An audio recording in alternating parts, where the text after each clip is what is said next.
In studio with the Admiral, Bill Stubblefield. William. Rob, with headphones in place, too. Let me tell you something. When I looked over and saw you solving Steve Kentlet's headphone problems, I Made you feel good, didn't it? 85-year-old tech guru over there. And then I watched you work with Gary Wine, and Gary is a Renaissance man that can do everything, but yet he had to turn to you for advice. The streak has been broken as Dr. Ryan Saxe has figured out his own headphones. So, Maria, you don't have to help out. I am your in turn, good by the way. shape for another half hour anyway. It was you were the next person up in the troubleshooting brigade. Bill and I had done our jobs. Yeah, and that's scary because you know how I'm nervous about it too. I've had my own issues. Our guest in this segment is the Superintendent of Schools, Dr. Ryan Saxe. Good to see you, sir. Thanks for coming in. As always, it's great to be here. Wonderful to have you. Good to be here. Was it still raining, by the way, when you drove over? It was a sprinkle. Sprinkle? Okay, we had some heavy rains earlier today. Last day of school is May 29? Yeah. Right? Yeah. Okay, then out for the summer. When do you go back in August? Do you know that date off the top of your head? 19th, yeah. August 19th, okay. Very good. So in the meantime, the children will be home for the summer soon enough. I think 19th. Maybe it's the 18th. I don't have to look at my calendar. 18 or 19? It's right there, yeah. It's one of those two. They'll know once August rolls around. Just follow the crowd. Somebody will tell you. Somebody will tell you. If the bus is in front of your house, get on it. I'm doing good to know where we are this week right now with as busy as we are. So Yeah. So in the meantime, during the course of the summer, they'll be home, and this year they will get to take home their quote-unquote devices. Mm-hmm. A, what are devices? And B, tell me about taking them home, because I've gotten some texts sent to me and emails, people concerned about damage to these devices. Sure. So all of our students in K through 8 have iPads, and then at the high school level we have Chromebooks. And so this year our students have the opportunity to take their devices home, and we also released a summer learning toolkit that has both what I would say electronic resources for students, but it also has resources for families to do that don't involve the devices. But there are some electronic resources that are sourced through the district that they can use to continue to sharpen their math skills, their reading skills, social studies, science type skills over the summer months, if they so choose. And so really, though, this is an opportunity for students that otherwise may not have had a device at home, or let's say, families want their child to have a device that is filtered because it goes through our district filtering and screening, to be able to have a home to use as they see fit. And at the impetus of this, though, is that it reduces the time that it takes in the fall to redeploy all of these devices that have already been assigned to students. And so that's a bandwidth on staff, and it takes a considerable amount of time to be able to do that across the district. Some schools are a little quicker than others because they're smaller, but by and large part, it can take several weeks to get all those devices deployed. But it's really important that we're able to start what we call our instructional diagnostics at the very beginning of the year as quickly as possible, because that tells our teachers in our classrooms what students know as it relates to the standards that need to be taught for that grade level or that content area, and where they're already struggling, so that teachers can actually target instruction based upon the needs of the learner. This past year we weren't really able to start that until mid to late September. With the device going home, they're coming back with that device, and we can start those diagnostics within the first couple of days of school, and then be able to really target and hone instruction for the rest of the year. So it is not only a time saver, but it's a cost saver when it comes to the efficiency of teaching our students. Is it a cost loser when it comes to damage or breakage or people moving out of the community and taking it with them? Well, I think that is a legitimate concern. What I'll tell you is that if it is damage that is not intentional, if it was they accidentally dropped it, what have you, we have an insurance policy that covers that. We have Apple Care, and then we have another product that covers the Chromebooks, but 100% of the cost of the replacement of those, if it is not intentional, is covered, so we don't need to bill the family, and it's not a loss to the district. Now, if there is intentional breakage, you get angry and you did something, well then, yeah, we're gonna assess that fee to the family or to the student to make sure that our costs are covered.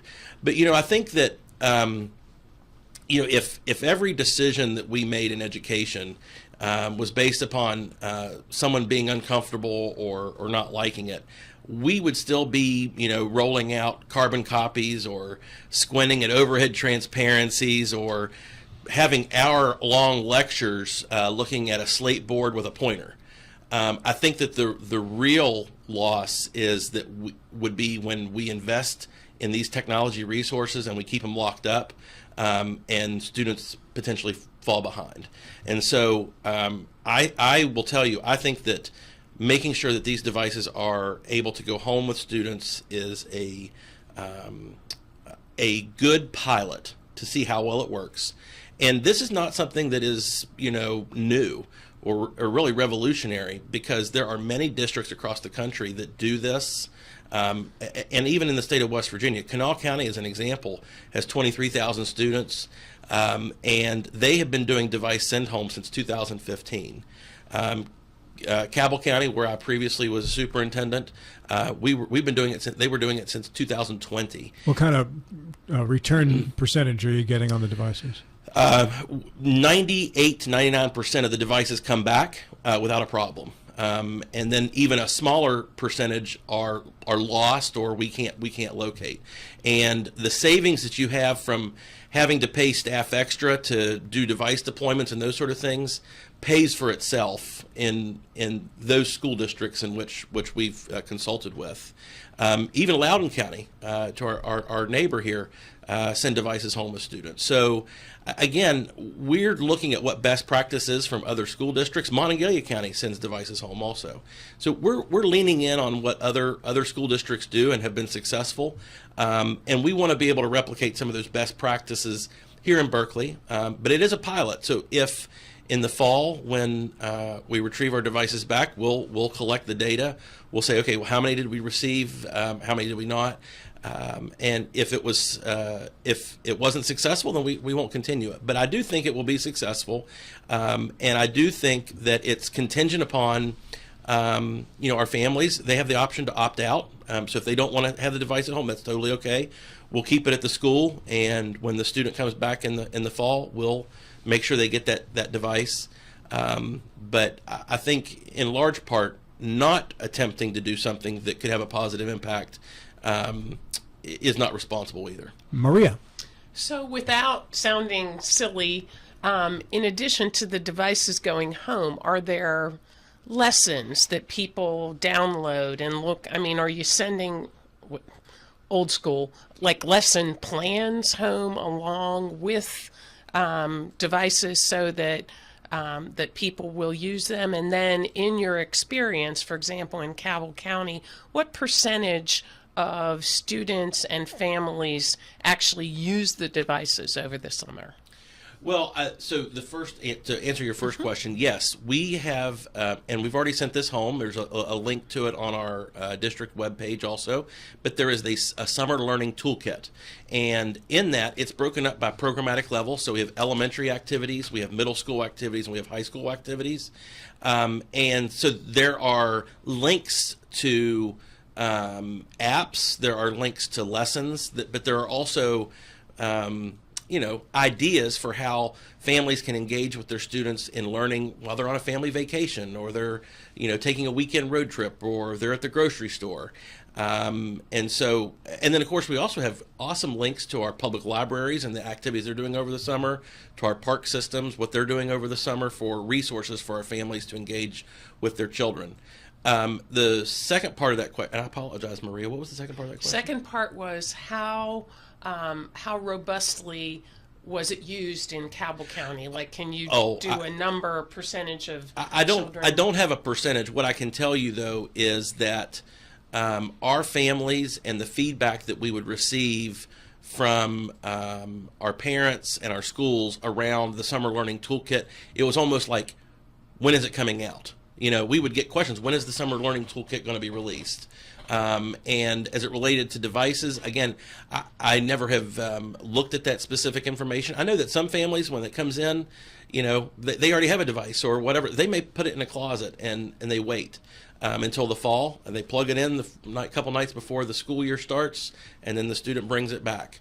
But a lot of these a lot of these families are already used to bringing devices home at the end of the school day because students actually use their devices and take them home during the school year. They're not sitting just at a shelf. Now, many of our primary schools and some of our intermediate schools also keep the devices at school during the school year. They don't send them home in the evenings. Some do, but I think that's also why this might be a little bit of a shift for those areas too, because they're not used to taking the device that has been assigned their child home. But again, I think we have to be able to explore how we can best meet the needs of the students with the resources that we have purchased for our students. Thank you. Yeah, you mentioned earlier that the device should be used within the Berkeley County school system network, but yet you also said there are a lot of linkages you can go to. Do the links provide any security problem of what the accessibility of some material? No, most of those links are actually, they go through our single sign-on, which is through our network. We have a portal called Clever. And so a lot of those apps are, well, first of all, they've been vetted to make sure that they're, educationally aligned and those sort of things. But there's no private information or anything like that. The filtering makes sure that they don't go anywhere that they shouldn't, that has sensitive content and those sort of things. But what it also does is that if they're on a device and they make a threatening message, or they're keeping a journal entry or something, and they say something that would flag that this is a child that maybe needs to have a check-in on, it does that as well. So when it comes to mental health and those sort of things, that's also very important to us. And so we'll be able to see that through, again, some of our security protocols. And I applaud this. I think this is all necessary. But has there been argument that you're invading individuals' personal property, personal rights? With what regard? And by being able to monitor a journal entry or what they may do offline. So this is because it's a school district device. If they're using it and they're putting information in, usually these are around assignments or discussion board posts. But if they save a document on our network, that's when it's flagged. So I think that again. I have not heard that concern because, again, what we have is our filtering is picking up keywords like harassment or profanity that is laced with attacking or mental health. So those are the flags. So we're not having someone read through personal entries. It's only if they say keywords that say, okay, we need to take a look at this. So it has not been a problem here or in other jurisdictions that you're familiar with? No, sir. Okay. No, and you know what? Here's the thing. If it saves a life, then it's worth it. It's worth and that's it, what and that's what we do it for, is to make sure that we can intervene if need be. Dr. Ryan Saxe, Superintendent of Schools, our guest here on the program. A couple questions from our audience. What happens with kids who are moving up to a different school the next year, elementary to intermediate or up to the high school level? Does that student also take the device home? The device follows the student, yes. So the difference is, well, so at least from second to third, the device follows the student. From fifth to sixth, the device follows the student. In eighth grade, those eighth grade students will be able to take the devices home. When they come to high school in their ninth grade, they're going to turn those devices in at that point, and they'll also get the Chromebook at that point. So we do the switch in the fall for ninth grade. Okay, very good. And in regards to students, I know you addressed this earlier, but in regards to students who move out of the district to a different state or whatever, what happens with their device? So they'll just, one, if they know now that they're going to be moving, they can just have the device stay with the school. If in the middle of the summer they learn that they have to move, they just need to take the device to the school or to the district office and turn it back in. And if they don't, do the parents get billed in a different location, or does the insurance cover that? We would bill the parent for that, but the other thing is that we have tracking, so that if that device is sold or is in another state, we can track where that device is and try to locate it. Another question was, if it's a pilot program, did you consider just starting it at a smaller level, like let's try 1 or 2 or 3 schools, for instance, as opposed to the entire student population? I think that was considered, but again, one of the things that we've seen as other districts, they've gone full tilt and they've been very successful, and so we wanted to just make the transition quickly. Did you get input from teachers, and in general, how do they feel about this practice? I would say most of the input was actually provided by principals, our technology team, and then of course cabinet level leadership. There was definitely some apprehension from some of our administrators. I know we also had some administrators especially at the high school level, that were looking forward to this. Some of our elementary principals expressed, I think, valid concerns. And one of the things that we've tried to do is to hear those concerns and to make sure our messaging address some of those things, like responsibility and usage, being able to opt out, those types of things. So hearing those concerns and putting those into our plan, I think has helped tremendously. So what are the other concerns? Obviously damaging and opting out if you don't want to do it, but it feels like on the surface is a good thing. Mm-hmm. So what did both staff, and then if the parent body has reached out to anyone, what were their concerns? Well, I think you've hit the concerns that I've heard. Mm-hmm. And in all honesty, I've only had one person reach out to me directly from the community. We had one person speak at a board meeting. But other than that, I think when someone has said, well, what about this? Because I'm kind of concerned about that. I'm concerned about device breakage. Well, we have an insurance, we're able to answer some of those things. And then we're also able to make sure our communication touches those issues or those areas where maybe an administrator had a concern or even a board member had a concern. And that is being able to opt out, making sure that there's accountability of taking care of the device when they have it at home. And so I think we've been able to address most of the concerns that have been brought up either by a faculty member or the board or even, a concerned constituent. Did you have something on the devices? No, Bill, I was move going to change subjects. Yeah, I would like to do that as well. I was going to go to North Middle. Were you? No, I was going to go to impact fees. You stay off the impact fees for a second while I get a quick quote about North Middle School from Dr. Saxe. Fair enough. Since you're the host, I'll do whatever you say. You're a kind man, Bill. North Middle no longer being overseen by the state. We had Principal Pittsnoggle on the program yesterday. We've talked to 3 board members, and they all seem to agree that the turnaround there, the 3 board members, was very quick. And Jackie Long said there haven't been many that she's seen that have turned around within a year like this one did at North Middle. What was the key factor to you? Right people in the right place, leadership. And, I think that Principal Pittsnoggle, Holly Klepner did a fantastic job in providing the leadership that the school needed to address the challenges that it had. I think that the board also shares a pat on the back because they allowed the school, the district administration, the ability to address those challenges, and they supported them and us every step of the way. I think that the collaboration between the new leadership at the school, the district level administration, the board, and the state board, and the resources, that collaboration was very influential in being able to right the ship as quickly as possible. We're not where we want to be. We're not where we need to be, but we're definitely on the right path at North. And I think that we're going to continue to see some good things. They had a 3.5% so far math increase, which I think is, it's commendable. Again, it's not the level of what we want to accomplish, but that is because they've been focusing on all of the other foundational things around school culture, accountability with our students, protocols in our classrooms. So now we can really focus on the meat and potatoes of instruction and high quality instruction. A quick thought from you on the role of the principal, Kevin Pittsnoggle, and why he was the right person for the job there. Well, obviously, Mr. Pittsnoggle had experience at the secondary level as a leader.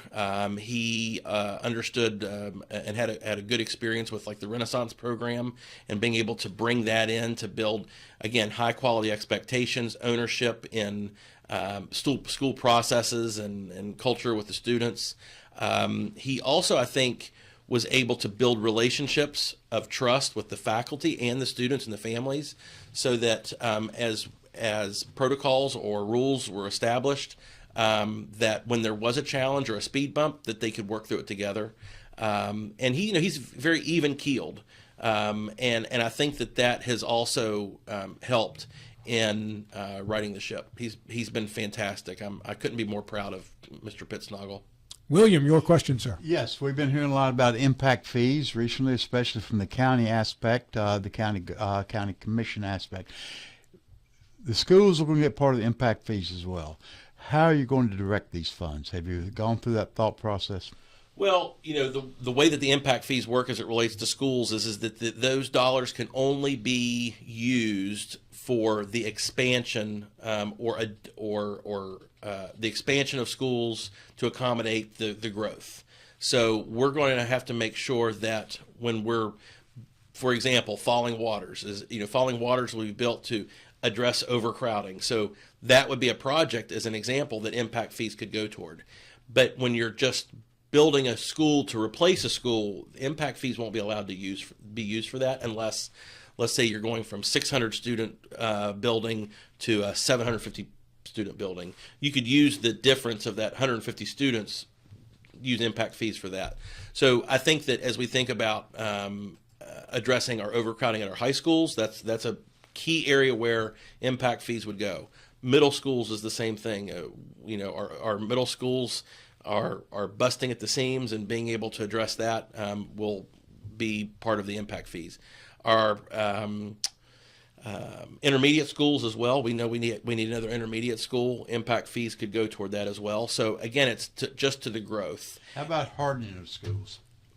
Impact fees cannot go toward hardening of schools. That would have to come from the district budget, or bond, or school building authority. But I will tell you, we're making significant efforts in hardening schools.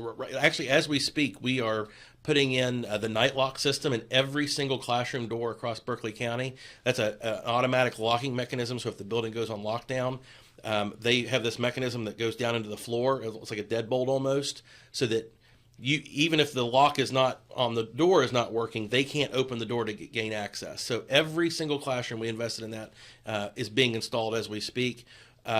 We also just on Monday night approved a new system called Raptor, which is a wearable badge. And so if you press the button so many times, it will automatically alert not only the district administrator or the school administration, but district administration as well as 911. And it will triangulate where that emergency is, so that it will actually show first responders where to go. And it will basically automatically put the building in lockdown, and it says there's an emergency in this space with this teacher, and it's all hands on deck. So it's about the response time increase also. And so that product is called Raptor. We're really looking forward to getting that going. But the board approved that measure just on Monday. For all the schools, or just every single school? Every single school.